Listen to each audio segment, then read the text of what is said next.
Oi, turma. Hoje nós vamos estudar nessa aula a transmissão das obrigações. Essa característica de transmissibilidade das obrigações, ela atende principalmente ao princípio da função social, né, do contrato. Por quê? Porque essa característica possibilita, né, a transferência de direitos e obrigações, permitindo assim a circulação de riquezas. Então, a transmissão das obrigações, ela pode se dar pela transferência de créditos, débitos ou de ambos, né, numa mesma relação jurídica. O que se altera, essa transferência, ela significa alteração dos polos, ou do polo ativo ou do polo passivo da relação obrigacional. Ou seja, eu altero as pessoas, né, os elementos subjetivos, mas eu não altero os elementos objetivos da obrigação. Ou seja, o vínculo obrigacional continua o mesmo, né? A prestação continua a mesma. O que se altera ou é a pessoa do credor ou do devedor, né? Então é assim que se dá a transferência, a transmissão das obrigações. Então essa transferência ela conserva as características previstas, né, antes da sua transmissão. Então, a transferência da obrigação, ela conserva todas as características daquela obrigação. Então, nós temos, né, em relação à transferência das obrigações, nós chamamos de cessão essa transferência. Então, nós temos a cessão de crédito, a cessão de débito e a cessão de contrato. A cessão de contrato é quando ocorre a transferência de créditos e débitos ao mesmo tempo. O Código Civil, ele trata da cessão de crédito e da cessão de débito. A cessão de débito é denominada assunção de dívida. E o código ele prevê, a partir da cessão de crédito, né, no artigo 286 ao 298, e a partir daí a assunção de dívida. O código ele não trata da cessão de crédito, né, mas a cessão de crédito ela é tratada pela jurisprudência e pela doutrina.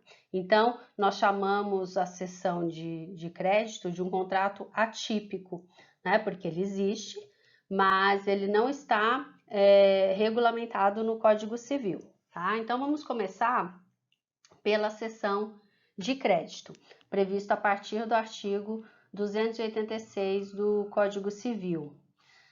O conceito da cessão de crédito é um negócio jurídico pelo qual o credor, que é o sujeito ativo da obrigação, transfere no todo ou em parte a sua posição na relação jurídica.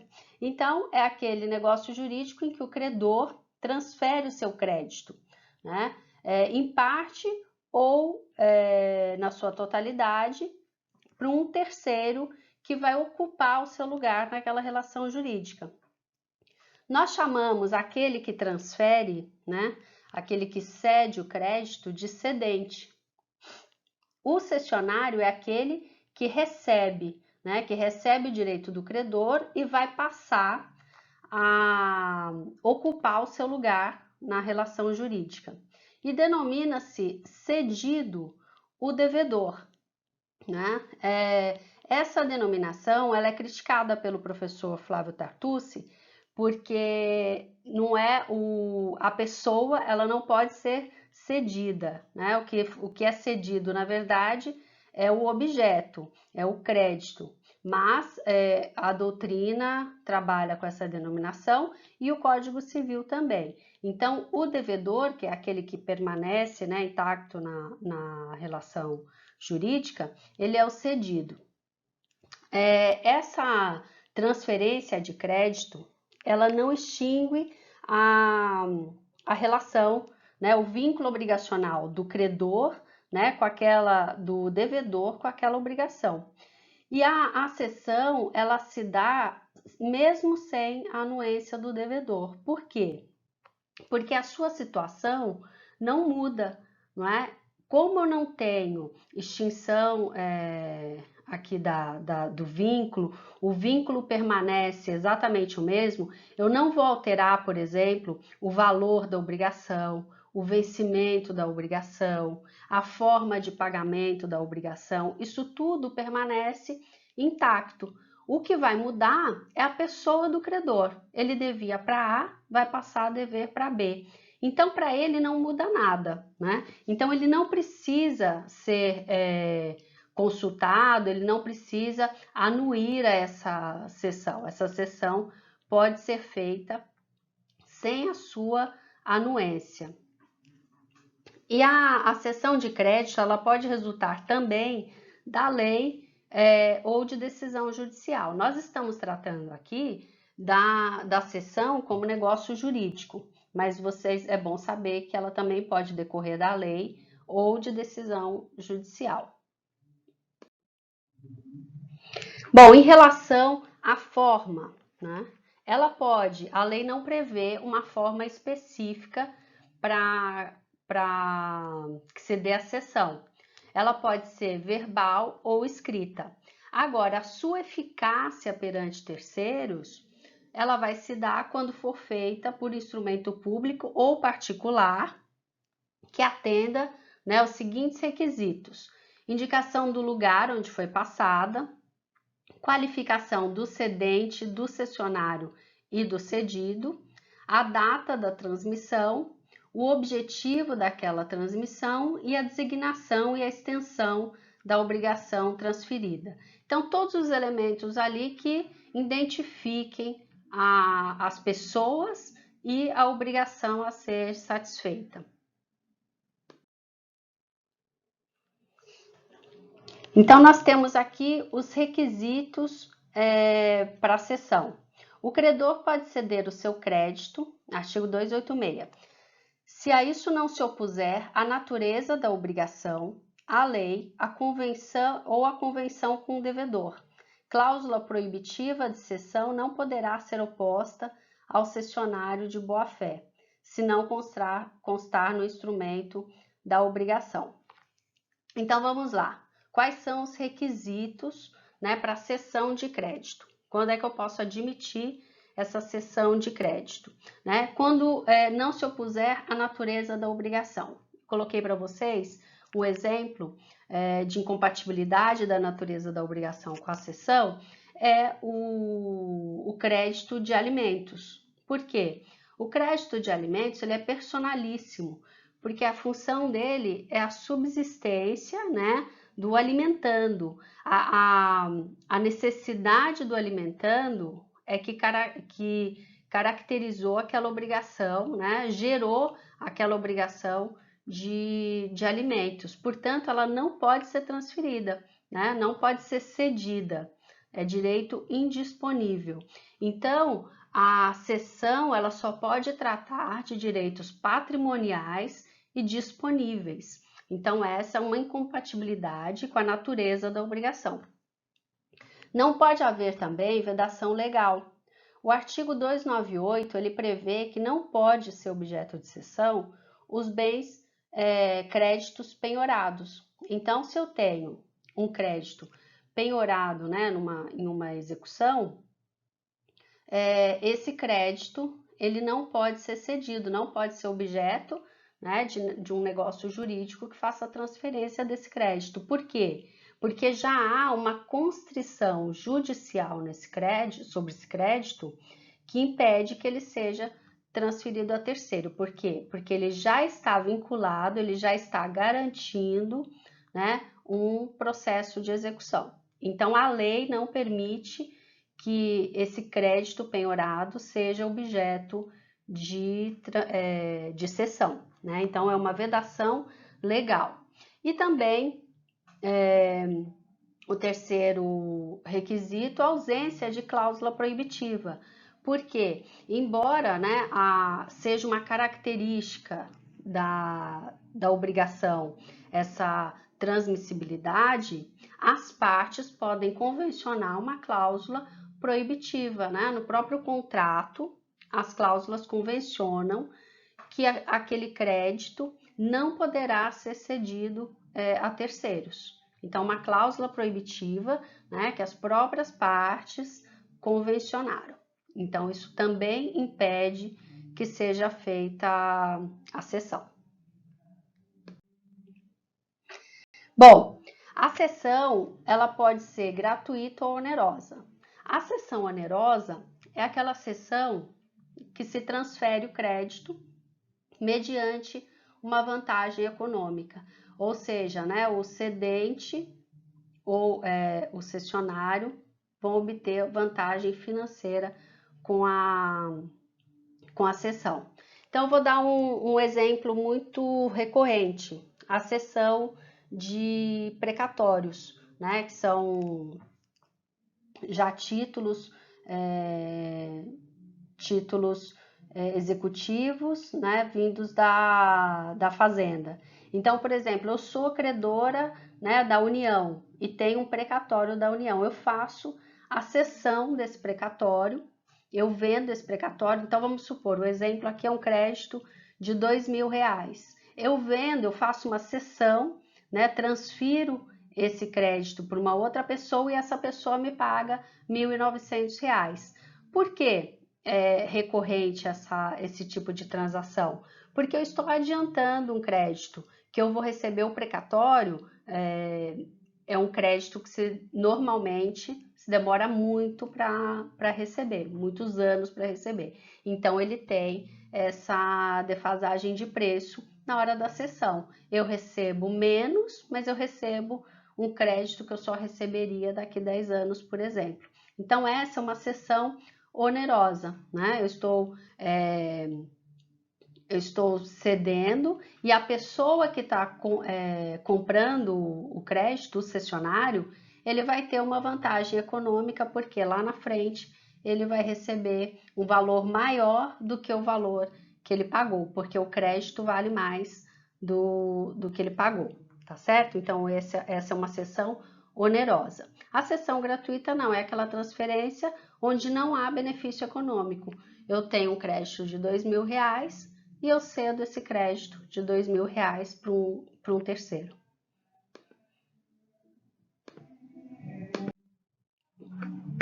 Bom, essa cessão ela pode ser total ou parcial. Então, supondo que eu tenha um crédito de R$2.000, né, eu posso transferir R$1.000, por exemplo, o exemplo que está aqui, A tem um crédito de R$2.000 e transfere R$1.000 para B. C, que era o devedor de A, devia R$2.000 para A, ele passa a dever R$1.000 para A e R$1.000 para B. Né? Então, aqui houve uma cessão parcial. Eu cedi metade do meu crédito. Bom, eu falei no princípio que a cessão ela se dá sem a anuência do devedor.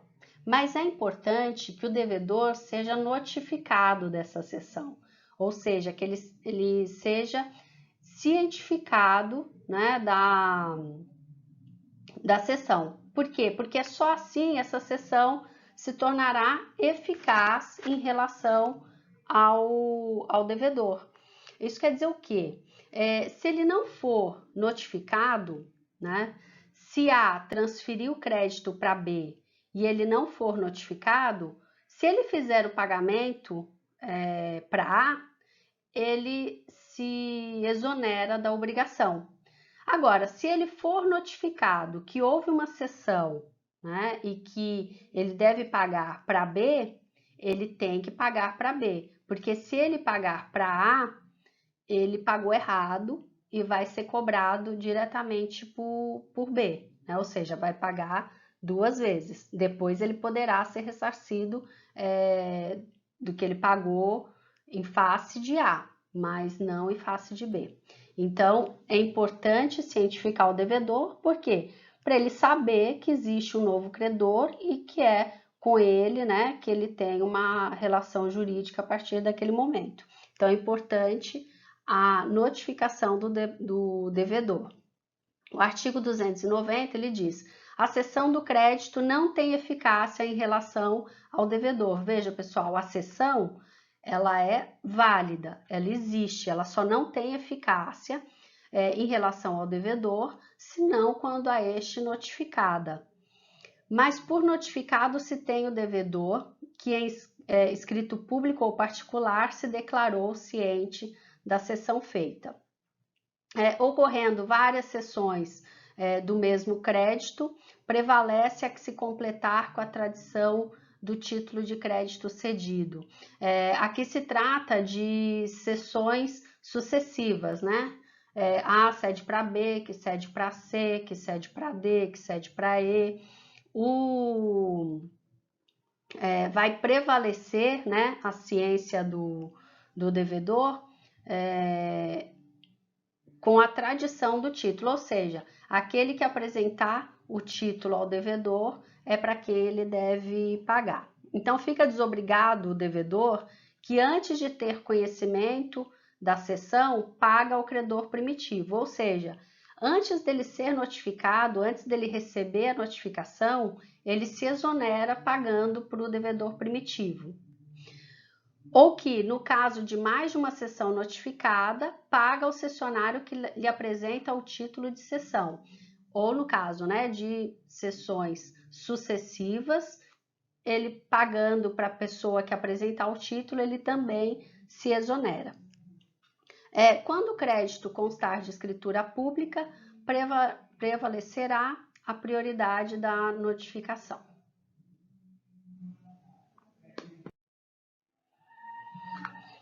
Bom, em relação à responsabilidade, nós temos a responsabilidade do cedente, né, pela solvência daquele que ingressou pela a solvência do devedor. Então, o cedente se responsabilizando perante o cessionário pela solvência do devedor.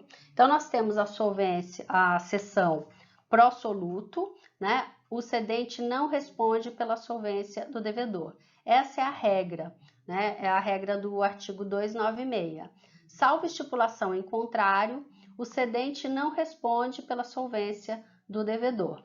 Ou seja, feita a cessão, se o devedor for insolvente, se ele falir, por exemplo, se ele não tiver patrimônio para satisfazer aquela obrigação, o risco é do cessionário, não do cedente, né? Então, a responsabilidade não é do cedente, daquele que cedeu o crédito. Agora, em havendo cessão pró-solvendo, é aquela cessão em que há responsabilidade do cedente em relação à solvência do devedor. Essa responsabilidade, ela se dá no âmbito do contrato, né? Então, feita a cessão, tem uma cláusula em que o cedente se responsabiliza pela solvência do devedor. Está previsto no artigo 297. O cedente responsável ao cessionário pela solvência do devedor não responde por mais do que daquele recebeu. Então, ele só responde, ele só precisa devolver aquilo que ele recebeu. Então, por exemplo, naquela cessão onerosa em que eu cedo um crédito de R$2.000, mas recebo 1.900, se o devedor ele for insolvente, se ele não tiver patrimônio para cumprir com aquela obrigação, e se eu tiver, né, me responsabilizado no contrato por isso, eu tenho que devolver os 1.900 que eu recebi e não pagar os 2.000, que é o valor do crédito. Então, essa responsabilidade, né, do cedente na cessão pró-solvendo, essa responsabilidade ela é limitada àquilo que ele recebeu. Nós temos 3 espécies de cessão, né? A cessão legal, que decorre da lei. Então, exemplos são as obrigações acessórias. Então, em havendo a cessão da obrigação principal, automaticamente a cessão das obrigações acessórias. E essa cessão, ela se dá em razão da lei, porque a lei assim prevê. A lei prevê que o acessório acompanha o principal.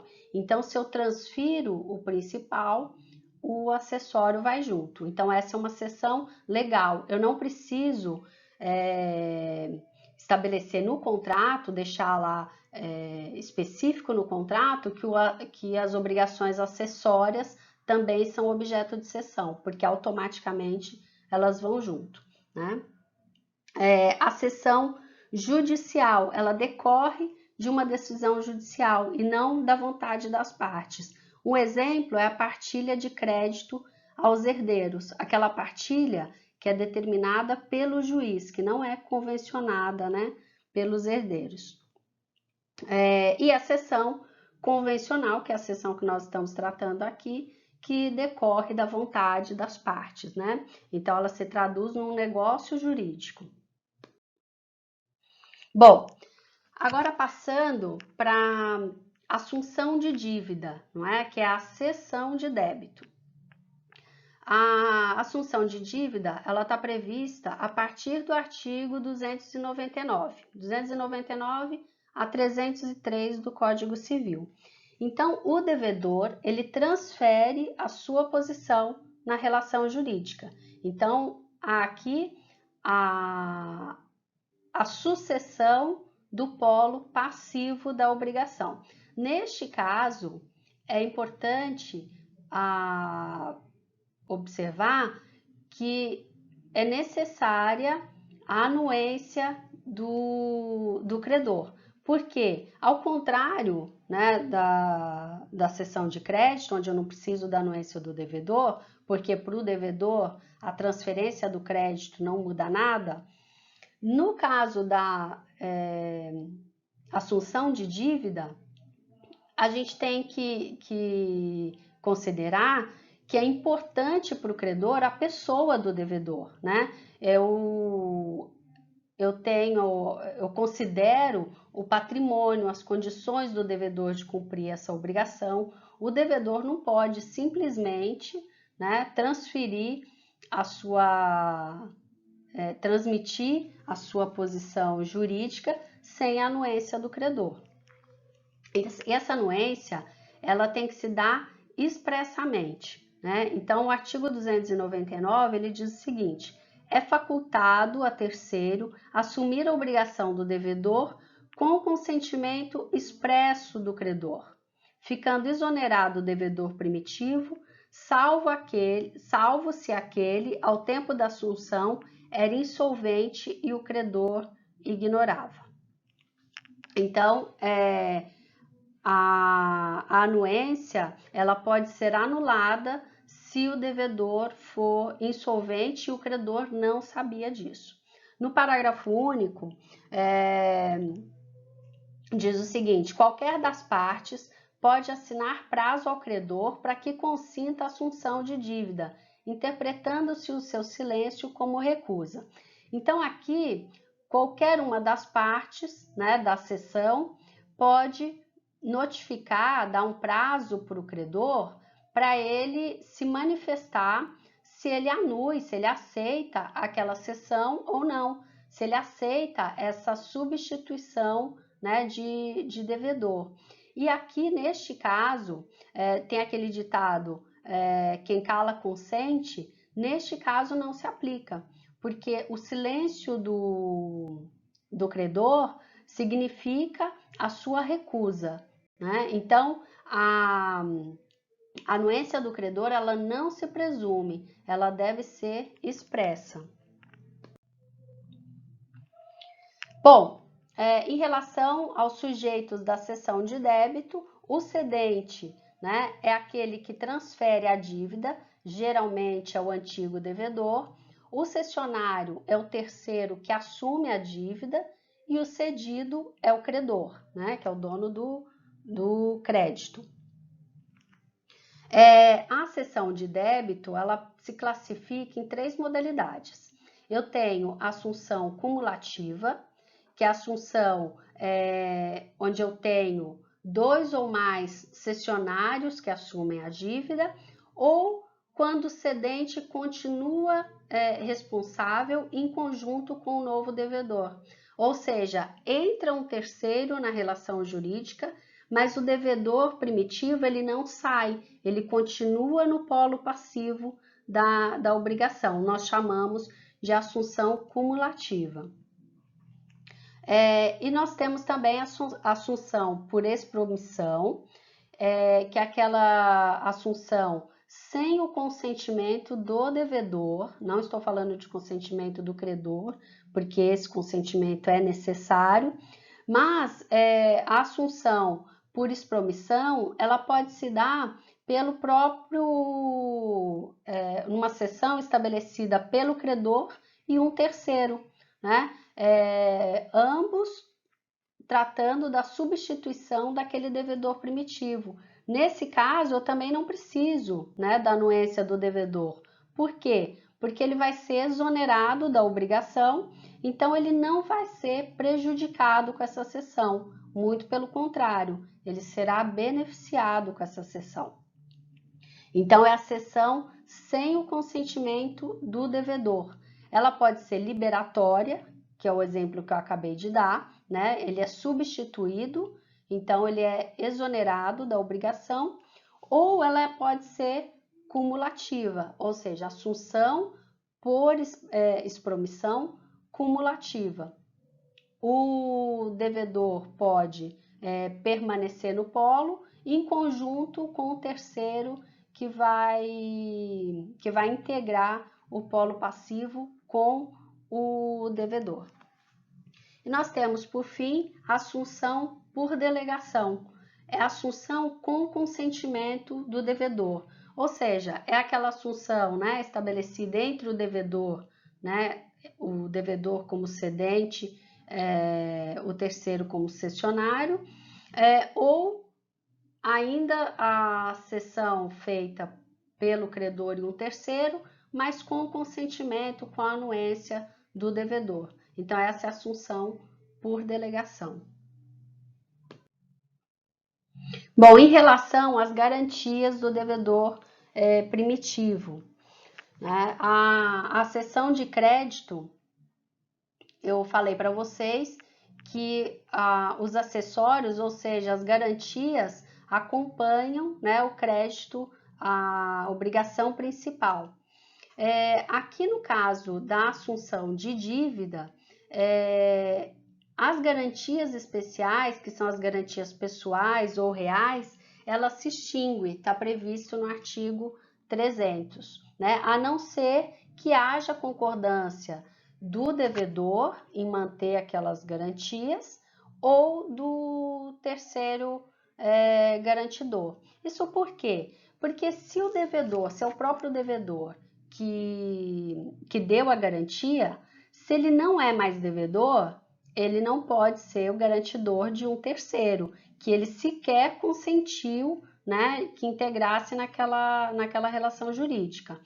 E o terceiro garantidor, pelo mesmo motivo, porque a garantia, a fiança, por exemplo, é um contrato de confiança. Então, o que se leva em conta é a pessoa do devedor. A partir do momento que muda a pessoa do devedor, o terceiro não precisa mais estar obrigado a dar garantia. Então, a garantia ela se extingue, a não ser que haja consentimento ou do devedor ou do terceiro garantidor, né? A concordância de se permanecer a garantia. Bom, na hipótese de anulação da cessão, prevista no artigo 301, restaura-se o débito e garantias somente em relação ao devedor primitivo, né? Ou restaura-se a garantia prestada por terceiro se tinha consentimento do vício. Então, a cessão de débito ela pode ser anulada, né, se tiver algum vício que macule aquele negócio jurídico. Então, por exemplo, um vício de consentimento. Essa cessão será anulada e o débito original, né, a relação original, será restabelecida. Então, o devedor primitivo, né, voltará a ser o devedor daquela obrigação e a garantia prestada também se o terceiro garantidor tinha conhecimento daquele vício. Se ele estava de boa fé, não tinha conhecimento do vício, ele continua exonerado da obrigação de garantia. Bom, pessoal, em relação à cessão de crédito. A cessão de crédito é um negócio jurídico atípico, como eu falei para vocês, porque ele não está regulado no Código Civil. Então, no Código Civil nós temos a cessão de crédito e a cessão de débito. Mas a cessão de crédito ela é tratada pela doutrina e pela jurisprudência, porque é um negócio jurídico onde há a substituição ativa ou passiva da relação, mas a pessoa que é substituída, ela tinha naquela relação direitos e obrigações. Então, há aí uma substituição de polo no que diz respeito a direitos e dívidas também. Então, há créditos e débitos, né?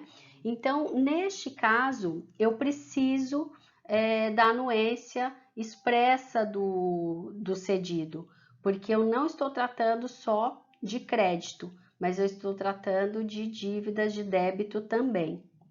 Um exemplo disso é a cessão de compromisso de compra e venda de bem imóvel, né, feita pelo comprador. É um exemplo bem recorrente. Então, neste caso, o cedente é o compromissário comprador. E o compromissário comprador, ele cede, né, os direitos que ele tem naquele contrato, os seus créditos, né, e também os seus débitos. Então, vamos, né, imaginar um compromisso de compra e venda. O compromissário comprador, ao mesmo tempo que ele é devedor, ele também é credor, certo? Ele é devedor na obrigação de pagar o preço do imóvel, mas ele também é credor em relação ao recebimento do imóvel, né, após o pagamento total do preço. Então, ele é credor e devedor. Um terceiro irá ocupar o lugar do compromissário comprador e vai adquirir os direitos que o comprador tem naquele contrato e vai adquirir também as obrigações, os débitos que aquele compromissário comprador tem. Por isso que é importante a anuência do cedido, que é o compromissário vendedor, né? Então, o cedente é o compromissário comprador, o cessionário é o terceiro que vai ocupar o lugar do compromissário comprador e o cedido é o compromissário vendedor. E aí, eu coloquei uma questão para vocês em relação à cessão de contrato sem anuência do cedido. Por quê? Porque ela é um instrumento bastante utilizado também.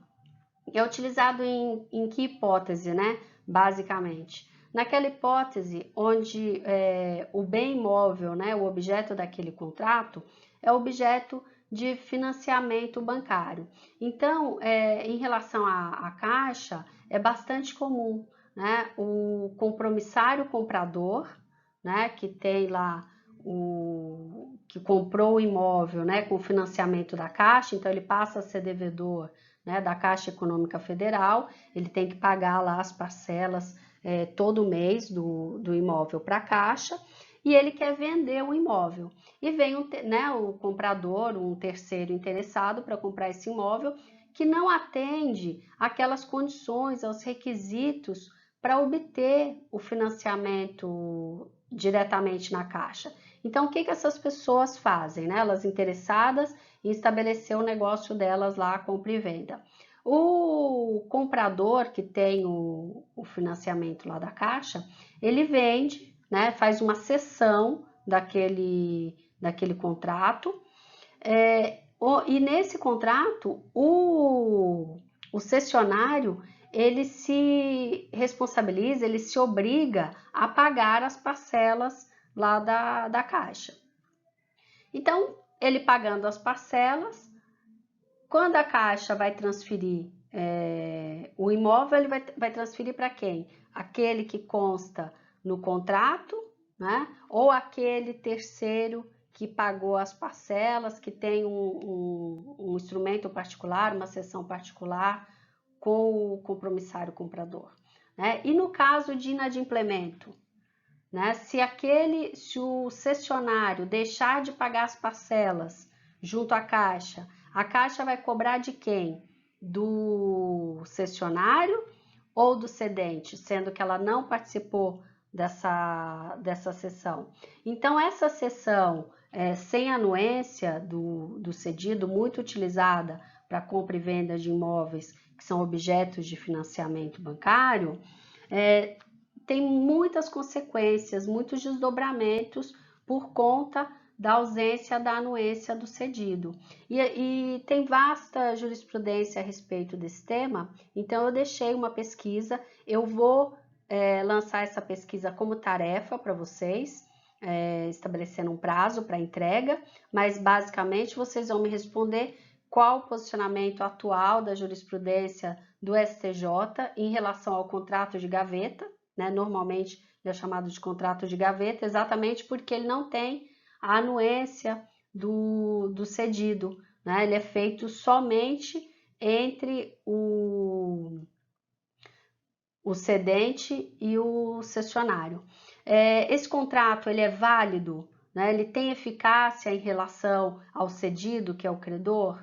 O cessionário ele tem legitimidade, ele pode entrar com uma ação de revisão contratual em face do cedido. Então vamos supor, nós estamos agora em época de pandemia e muito tem se falado na revisão de contrato por onerosidade excessiva. Muitas pessoas estão sem condições financeiras de pagarem as suas parcelas, né, de financiamento bancário em razão da pandemia, porque ou não estão trabalhando, ou tiveram o seu salário reduzido, e eles têm esse direito de requerer a revisão do contrato com base na teoria da onerosidade excessiva. A pergunta é: o cessionário, aquele terceiro que não tem relação jurídica nenhuma com o banco, mas é quem efetivamente paga as parcelas, ele pode pedir essa revisão? Então, é uma pesquisa importante, pessoal, e super atual. Eu vou colocar lá como tarefa, tá, para vocês. E, bom, em relação a esse tema, nós finalizamos. Nós vamos, o próximo slide, a próxima aula, nós vamos tratar sobre adimplemento das obrigações. E aí, após isso, nós vamos estudar as modalidades de pagamento indireto e assim nós seguiremos com o nosso cronograma. Então, a próxima aula será o adimplemento das obrigações, tá certo? Até a próxima, então, pessoal!